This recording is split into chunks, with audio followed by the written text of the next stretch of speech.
ID sebut pengobatan Ida Dayak sulit diterima medis. Pengobatan alternatif yang dilakukan Ida Dayak terus saja mengundang sejumlah pihak berkomentar. Setelah sebelumnya Marcel alias pesulap merah, kini Ikatan Dokter Indonesia atau IDI ikut memberikan pendapat. Ketua Pengurus Besar Ikatan Dokter Indonesia, Muhadib Humaidi, ia harus bertemu dengan pasien yang sudah pernah dilakukan tindakan oleh Ida Dayak. Sebab di dalam ilmu kedokteran butuh proses dasar untuk melakukan pemeriksaan atau medical medicine. Medical medicine ini berupa pemeriksaan fisik, pemeriksaan penunjang atau anamnesis.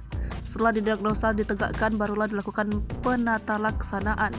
Secara sisi kedokteran tentu ada dasar yang dipakai untuk mengambil satu tindakan. Sedangkan tindakan yang berada di luar kedokteran terhitung sebagai kelompok tradisional komplementer. Setiap kali melakukan pengobatan, Ida Dayak terlihat selalu menggunakan pakaian adat Dayak. Sambil berjoget dan memakai minyak urut, Ida Dayak membuktikan kemampuannya itu.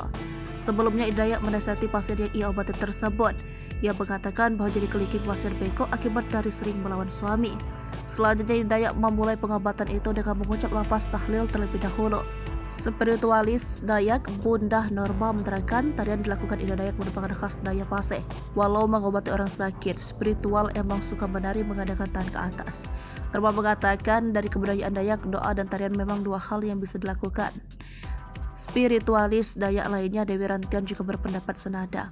Dia mengatakan ketika Ida Dayak menari pertanda bahwa ada sosok yang masuk ke tubuhnya. Dewi mengatakan sosok leluhur Ida Dayak adalah seorang kakek-kakek.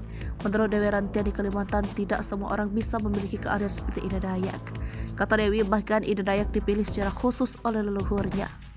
Soal sosok gaib yang membantu Ida Dayak, Bunda Norma menyebutkan sebagai khodam. Dewi Rantian merinci sosok gaib yang membantu Ida Dayak adalah seorang kakek-kakek. Menurut Dewi, kakek tersebut merupakan leluhur Ida Dayak.